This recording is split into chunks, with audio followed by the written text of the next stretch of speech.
Gemara headed Sukkot Today's daf is daf Mem Zayin Amad Aleph. We are up to the two dots, the first wide line. It's actually a discussion which is a bit similar to what we learned at Vav Mabeis, but not exactly. The issue is actually quite interesting. The issue here is if Reuven gives Shimon a loan and Shimon did not use the money yet, whose money is it at that time? It's sitting in Shimon's domain, but Shimon didn't. It's Reuven's money, and Shimon did not use it. Does Reuven have the right to take it back? And the difference would be, as Choshen explains, if the Reuven has the right to take it back, then at the moment the money is sort of a pekadon, merely being secured and minded by the borrower. Or if we say that's called milvel lavel haitzonitna, or we say milvel haitzonitna, that's it. Once you gave it over to the borrower, you can no longer change your mind. It's already considered a loan. And this will obviously impact on Kiddushin if he decided to, if it was a woman who the borrower was, and he said, you can keep the money. Listen, I lent to Reuven money in order to buy a house. He wants to take that money and we'll talk about the Gemara by Mecher if the same thing applies. So we're going to use by Kiddushin now. We're talking about Kiddushin. The borrower happened to be a woman, a single woman. And then she didn't get to use any of that money. You know what? The money I gave you, which is still sitting right there, you're Mekudesh. And Davav Beis said, what are you giving her? Here, the money is still sitting there. In Marcus and in Babasra, we learned that Shloker says that the first 30 days you have no right to take it back. In fact, in Marcus, the base and the bottom is even stronger. The first 30 days you have no right to take it back. So what are we discussing here? That's talking about where the person at least used 1 cent from the money. You lent me $100 and I used 1 cent. That means I was shlichus yad at pekadon. The moment you use it for yourself, even a pekadon, you're now responsible for everything. So the moment I use 1 cent, yeah, of course, then I don't have to pay back for 30 days. In fact, you have no right to even ask me. And according to the Shlokish, the way you understand it is, I don't even owe you the money yet. The chiv only begins after 30 days. But in this case here, because you didn't use the money, it's still in existence, how do we view that money? That's the discussion we're going to have in the Gemara. Says the Gemara, Amar Rav, first wide line right in the middle of the page. Amar Rav, Rav says, if you're a mekadesh, a woman with a loan, she is not mekudesh, even though the money is still sitting there. Why not? Because it's her money. So what are you giving her right now? Milva lohitzonit. And the moment you gave it to her, she has every right to expend that money, and therefore the money is no longer yours; it's hers. You're not giving her anything. So Gemara says, this did forgiveness of the loan. But if you are kaddish with the hanov mechilas milva, that's something else. If you have to spell it. Yeah. Name a ketanai. Let us say this is actually an argument tonight. What's the story?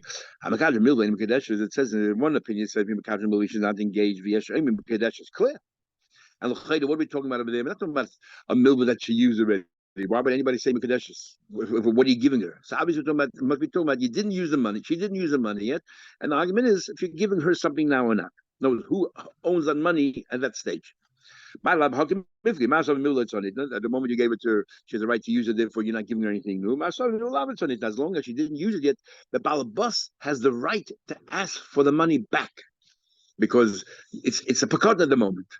And therefore, because he didn't use it. And if it's a pekadon at the moment, he could change his mind and he wants it back. So the Gemara and Rashi interesting adds that means that she has the right to use the money to buy anything and park it somewhere that's not even accessible. You cannot like buy shares that for 30 days are not trading. So, she doesn't have to make sure that the money is always available to pay back the lender. So Gemara v'tizba. Does that make sense? If that's the machlekes, tell me. Ema sefer. This is what you said to me. V'shavim b'mecher. If you want to buy something, that what? If somebody owes me money and I say, no, the money you owe me, I want to buy your property. Everyone agrees it's a kana. Everyone agrees it's a kana. The question is, the moment I lent you the money, you have a right to use it. No, but it's your money, so I have to make a kinyan. What's the kinyan? What am I giving you in exchange that you give me the property? What in the world is he kind of with? Nachman said, Huna, our friend, he understood this machlekes and totally differently. And this machlekes as follows. You know what we're talking about here? He told her, he told her, you're mekudesh to me with $100, let's say, the nimtza mana chasadina, and she counted as only 99. You counted as only 99. So 99 means that what? That he's still owed a dollar, which he doesn't shy away from. So, I made a mistake. I'll pay the dollar. What's a shy? So she should be Mekudesh. The problem is like this. She isn't, for $1, she's embarrassed to say to him ever in the future, you still owe me a dollar. She's embarrassed. On the other hand, she thinks he'll never give me that dollar. So if she's not Samech Das, what you said $100, she'll never get the 100, so she's not good. Masava Ksifla Mil, she's embarrassed to ask for the dollar. Masava like Ksifla Mil's a she's not embarrassed to ask for the dollar. So from here, some of the Pasuk want to learn, and other Pasuk that by a Tanai, that the beneficiary of the Tanai has the right to demand it. In other words, some say when I make it tonight that I'll do this and this for you to have that, you can't ask me for it. It's up to me. If I do it, I'll make it tonight. But I don't want to do it, I don't do it tonight. Others say from this very Gemara here, the Gemara like Sifal and Misal and Mitzvah shows that when Tanai is more than just it's totally up to me. It's an arbitrary thing. It's much more than that. You're sort of bound to keep it Tanai unless you clearly say I'm not going to do it. So you're bound, and they have a right. The beneficiary of that Tanai has a right to claim it. Right here, she has a right to claim it, but she's embarrassed for $1. So the mother says, "You tell me she's embarrassed to claim it tonight." I'm asking a question. Hold on, he's got the money for the person. I mean, me $100, and he gave her only one coin, and he said to her, "Have they mekadesh you mekudesh to me?" This is the deposit, down payment. The yashtim, and I'll pay back the rest. That's what Rabbi Lazar said. Being paid it beginning of the first payday. Lema ketanoi that didn't machlei. Is she relying on it? Not. What are you talking about? Amri, dinner, $100 missing, only $1. He'll think, oh, you're so stingy for $1. You're going to nudge me.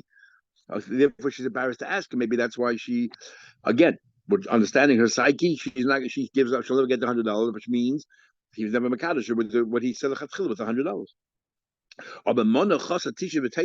If he said, "I'll give you 100," and gave only $1, you're not embarrassed. Like where's the rest of the money? Okay, so again, like yesterday, this is all to do with trying to understand people's minds, how they work. Makes lots of question. Okay, next question. So this is Rav's din. So Rav's din was that a mekadosh b'milvah is not mekadosh. Says what makes a why he's got sleep a cotton. You're minding something for me, which means kozman is by you. It's like it's by me. I can make it hegish, whatever. I want that this pekadon should belong to you, and you'll be mekudesh to me. Okay, she's happy to accept. But what happened was, the holcha she went to retrieve the pekadon wherever she stored it.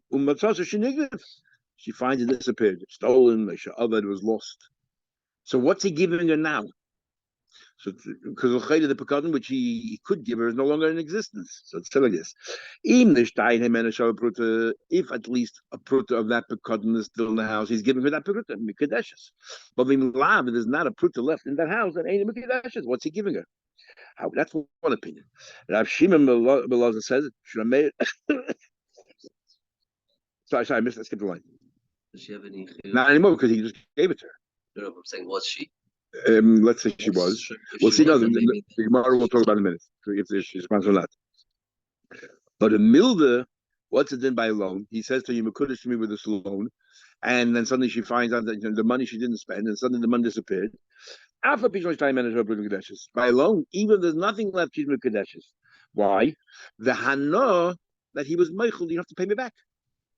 The hana, you meichel, you have to pay me back. That's the name of that. Nope, that milva bekadon. That alone has the same thing like pekadon, which is if there's a pruta left, you're giving her that pruta. There's nothing left, you're not giving her anything right now. Now, let's understand. Ad kan le pligi. So the whole argument regarding a loan is this is going to be a question of that. Is if there's a pruta, do you need a pruta left by a loan, or even there's no pruta in Mekudesh? But everyone agrees if there's a pruta left, that she's Mekudesh. But you have said before that milva lights on it, that she has every right to spend the money, which means once you lent her the money, you no longer have any control over that money. You have no longer balabatish. So what are you giving her? Rav said, milva and Mekudeshes. Everyone agrees that she's Mekudeshes with the milva. If there's some money in existence, one opinion is there has to be still some money left in her pocket from that money. So and the other one says even if there's not a pruta left in it, but how can it be according to Rav? that if one opinion said that even there's nothing left. The Hano that I'm Michael, she's Makudish, and the other one says you need you have light. You need a Shabbat, but if there's a Shabbat in her pocket, she's Makudish, but you say Makadam Mikudeshes. Says Gemara, no.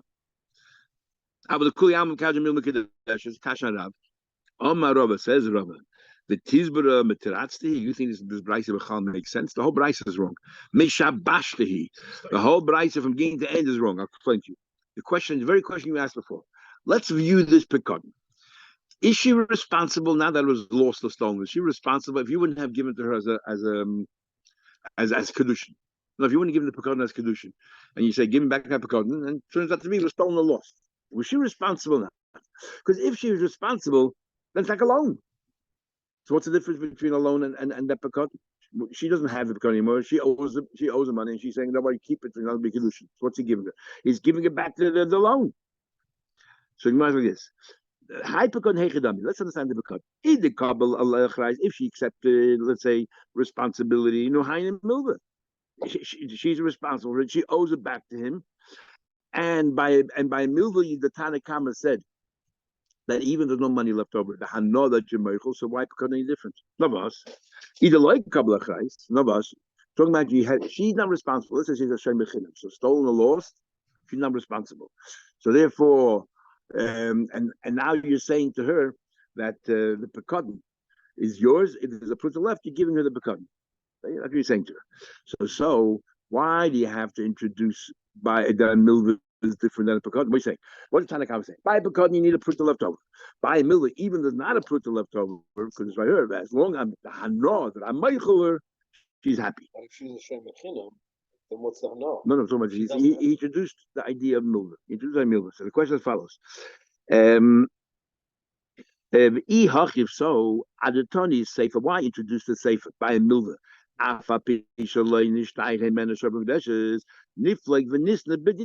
Let's talk about itself. There are two instances of Pekod. Now what? That the when do we say that you have to have a pruta left over? When do we say that you have to have a pruta left over? She's not responsible for it. It's law. She's potted. So if there's a pruta left over, which belongs to the man, so therefore he's giving it to her that now. So that's mekudesh. That's the first part. But then instead of introducing milva, say the following: but a pekod. Kibla lechrais, if she accepted lechrais, that means what? Now it turned into a loan, and therefore, even there's not a pruta left over, the hano that she doesn't have to pay it back. She's a miracle. Talk about pekadon. Why introduce a loan? Talk about within pekadon itself. Sometimes, if you need a pruta, for example, she's not responsible. It's his, so you have to have something left over in her rishus and owners, so that's in her house, so that she can be mekudesh. But if she is responsible, now that it's lost, she owes money. So and he's saying to you know what, I'm Michael you. So it doesn't matter whether there's anything left in her hand or not. That satisfaction, that benefit that she has, that you Michael is good enough. Why introduce milva? Must be the price is wrong. Let's learn the price exactly. Very different. And goes as follows. Over milva, then turn it around. By a loan, you know what Tanakh says? Not by a loan, she's always mekudesh on a kid. Other way around. By a loan, like Rav said, even though there's a pruta left over, you're not giving anything. Ain't mekadeshes, because milva lohit sonita. The moment you lend her the money, she has every right to use every single cent. And so if you're saying to her now, you can keep the money. What are you giving? Yeah, what are you giving her right now? Nothing. So therefore, on the contrary, the Tanakhama now Rav learns exactly like the Tanakhama that if you're mekadesh with a loan, you're not mekudesh. I don't care if there's a penny left or $100 left. You already gave it to her last week, so now you can't change it to kedushin.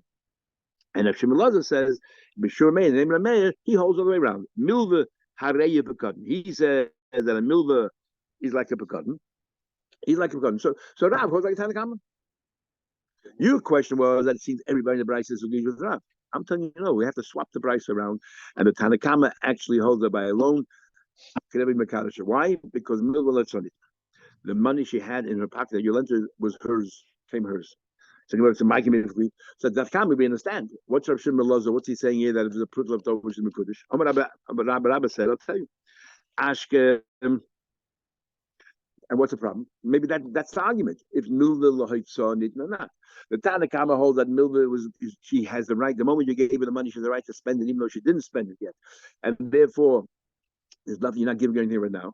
Rav Shimon Lazar holds that, that as long as she did not use the money is still considered the lender's. And therefore, as long as there's a pruta left, he's giving her right now a pruta. So, what's the question?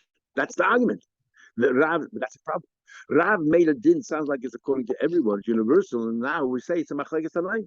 Even though the Tanakama, Rav say the same thing, but the fact is that Shimon Lazar and Meir disagree. As the Gemara, Rabba says, Ashkachtinu l'Rabbana Be'Rav. I once found the rabbis of the yeshiva. Be'Rav doesn't mean necessarily yeshiva of Rav. It means that yeshiva generally is called Be'Rav. And they were saying the following. Because Rabba really was much younger and he didn't live in the times of Rab's students that he would be old enough to. He passed away at the age of 40. He became a Rosh Yeshiva at the age of 18. So he was, if he was born already, he was too young to go and ask questions from the Talmid Rab. So it means Yeshiva. The Yassi that was sitting, Uka'amri, and they said, you know what the argument is? B'milva b'shuz bailim l'chazora. That really, the Rab is right. The moment you lent the money, that person has the right to use it. And if they spent 1 cent of it, it's really the borrowers. Nothing to talk about. Our question is, let's say you didn't spend a cent. Can the lender say, give it back to me? I need the money. Sorry, I made a mistake. Or I need an investment came up. I need the money back. Does he have the right to force the borrower, since you didn't spend it yet, give it back to me? And that's what we're talking about. Nothing was spent. So therefore, Shimon Lazar made hold as if the person did not spend the money, it's the lender's money. And therefore, the lender's right to take it back. His right to take it back. And he says, so you can keep it as long as the pruta. He's giving her right now something because it's his money. Cold man, you didn't spend it. It's his money. He's giving it something right now. But then they go a step further. So they're arguing about milva b'shus bailim, the chazara, the milvas and the shus, that the owner can say, give it back to me if you didn't spend it yet, number one. And number two, they're arguing about which Rabbi is going to disagree with. Who's responsible? If you learn that it's a lender's money, no, like Shimon Lazar, then why should a borrower be responsible? If you learn that it's the borrower's money, like the Tanakamba says, then the borrower obviously is responsible. He lost it, she lost it, whatever, she's responsible.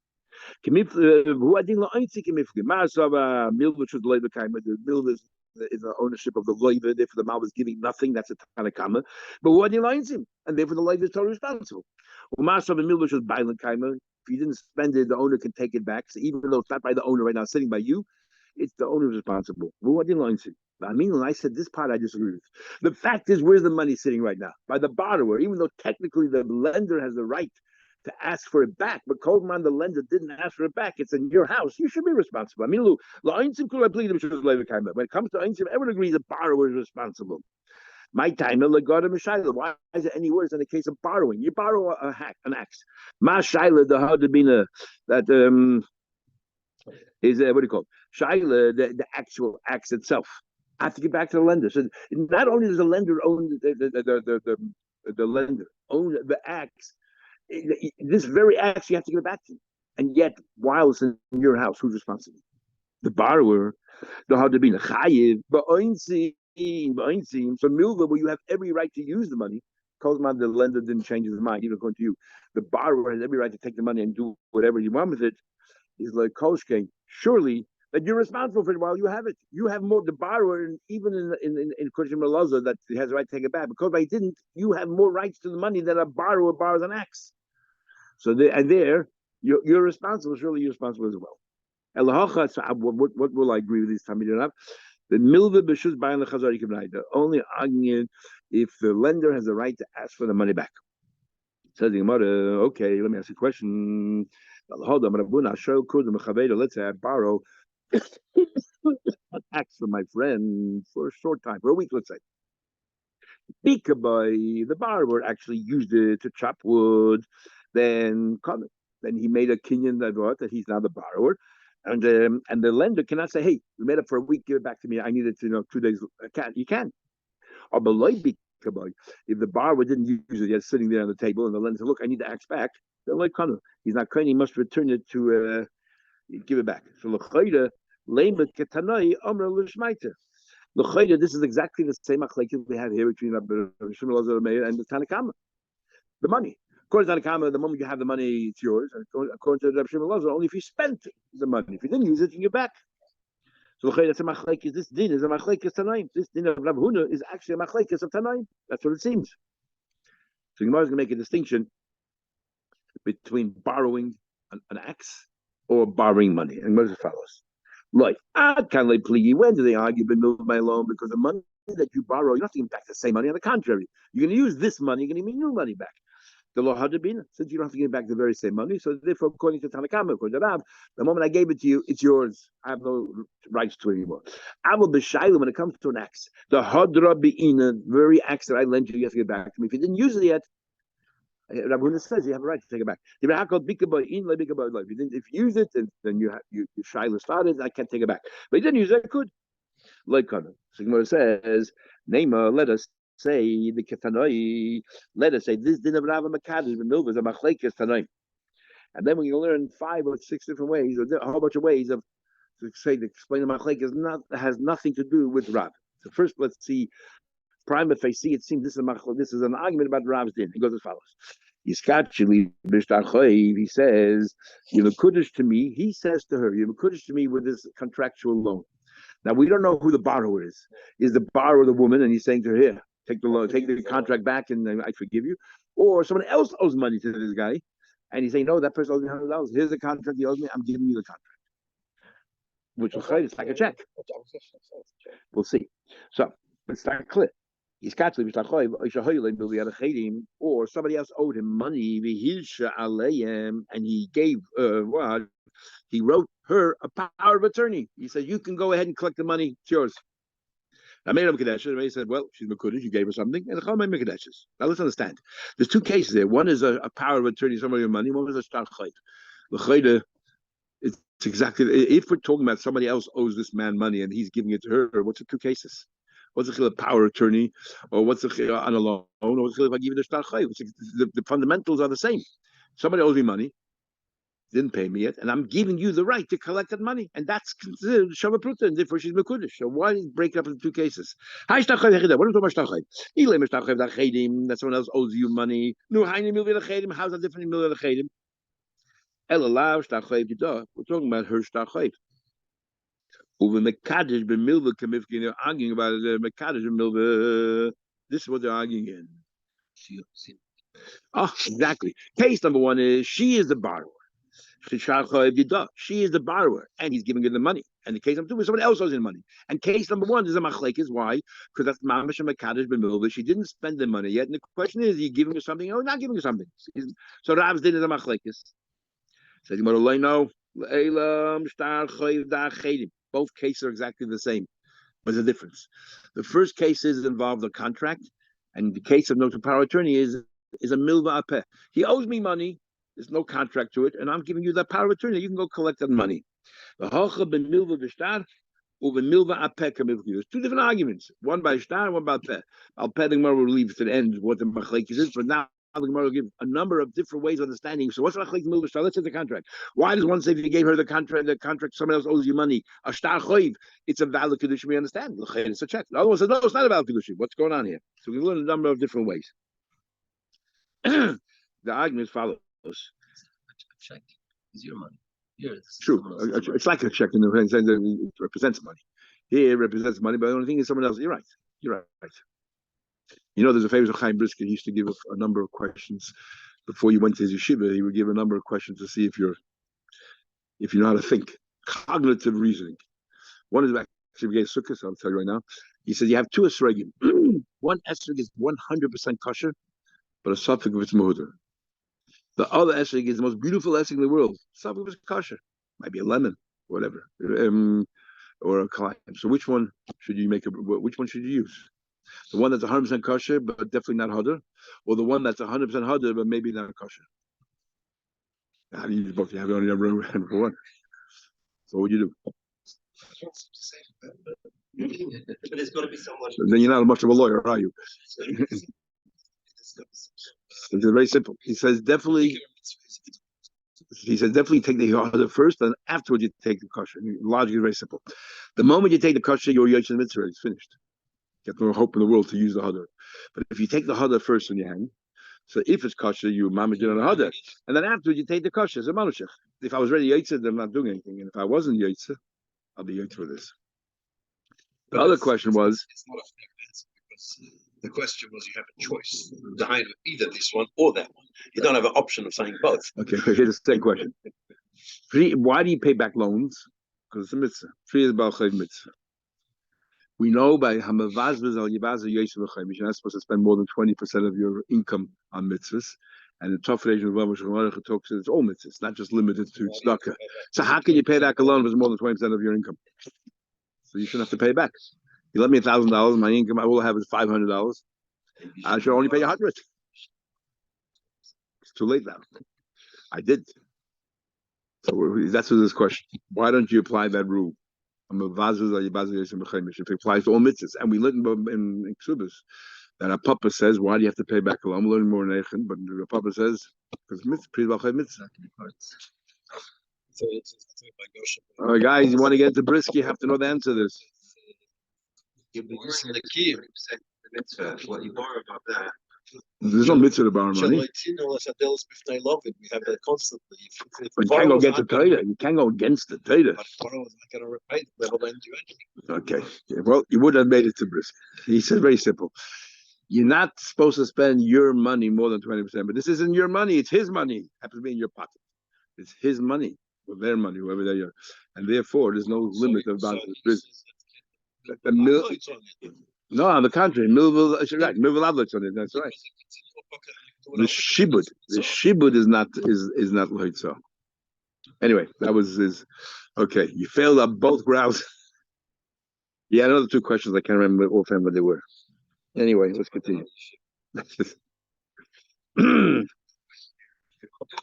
Okay, true. Let's continue. To get into Chachma L'Blin, my uncle told me that you had to know 250 blot Gemara by heart to get in. You wonder what do you go to yeshiva for? You don't go to 50 blot by heart. Remember, Rabbi told us that he started to learn. He was learning for it. He got to about 150 daf by heart, but it was taking him so long. By the time he'd finished, he'd be married already. And so he went to Tzvatsk, and he says he never regretted it because it was a great yeshiva. But yeah. Says Gemara. My father, so when he was for head of smicha, he was in Israel. So he had two smicha from Pesach Tzvi Frank. You ever heard of him? Tzvi. It was the head of Shleim Bezin, and Rabbi Herzog, who was the head of the chief rabbi of Israel. But Rabbi Herzog had a Bezin. So when he was for head, that could be that's the way it was done normally, I don't know. They don't for head like we do in parts, taruvas, you had to know the whole Yehuda in one go. And you also had to know a whole bunch of other stuff. A whole bunch of things. And they locked you up in a room for 3 days, there's no spark. And they sat to the 3 day on him, and they just kept throwing questions at you, and in no particular order. So you learn this, you learn that. That's what it was in those days. And then they decided, after he did very, very well, they wanted to become the chief rabbi of India, and if not India, of Burma. Thank God, Baruch Hashem. Exactly right. Imagine I would be an Indian, or Burmese, even worse.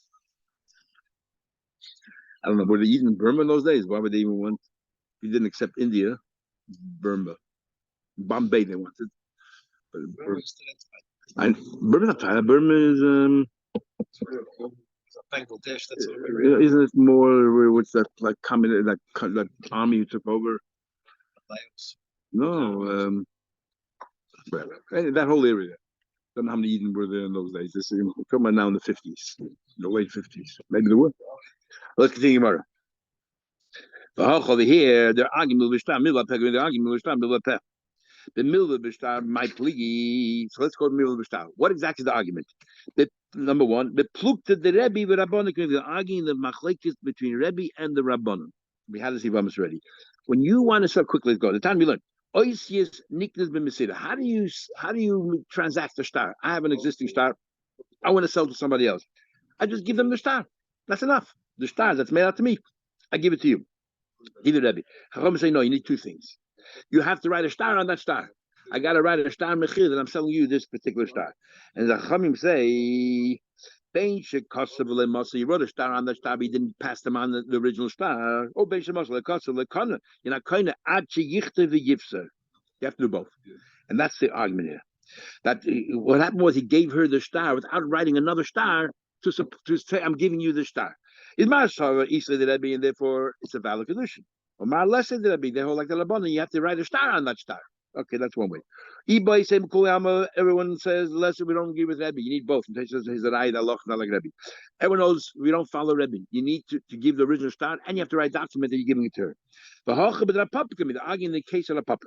The Papa says, hi, the argument of the Papa did. What the Papa did? Hi, man, when you sell a star to your friend, in the star that you're writing with it, you know that I'm selling you the star or I'm giving you the star, whatever it is, you have to write Kni Lahu the Chol Shibuda. You have to add, that's halacha. You have to add the shibud as well. Exactly. You have to give the shibud as well. One hold, Madis let a papa, one hold is up. What happens when you gave her the document, even though you gave a star, I'm giving you a star to the star, but you didn't add the word Kni Lahu Shibuda. Is Masaba Isla the papa, Malas the papa. Everyone who's like a puppy have to write Kinel Shabude. The onion is Shmuel as follows. Shmuel said, if I sell, Reuben owes money to Shimon, and Shimon sells the star to Levi. Can Shimon then turn around to Reuben and say, Reuben, no, I'm the original lender, even though I sold the star, I'm Meichel Yudachayim. The Chazal B'cholay Machel, it's Meichel. I feel like Meichel, even though one of the heirs can be Meichel. So therefore, if she relies, if she thinks that the man, he gave me a star for a loan, tomorrow he'll turn around, his friend will ask him, do me a favor, be Meichel. I have nothing, so she doesn't rely on it. That's the machlekes. Or she relies that he won't be Meichel, or you don't agree with his concept of What's the logic? You sold the star. Why should the lead be Meichel? Big machlekes is training we had in Ksubas up here. Well, in Taisa here just brings one opinion, and that is one opinion is selling a star is only midrabanan, which is nothing was sold. So the original lender is still the lender. That's why he can be meichel. The other opinion, Ben Tam says no. Every loan has two shibudim. There's shibud haguf and shibud nechasim. There's a lien on the assets, but there's also a lien on you personally, personal indebtedness. What can I sell? I can only sell tangible things. I can sell you the lien on the assets. But the din that you owe me personally money, the shibud haguf, is not tangible. I can't sell it. But why do I have a shibud on the assets? It's like an arav.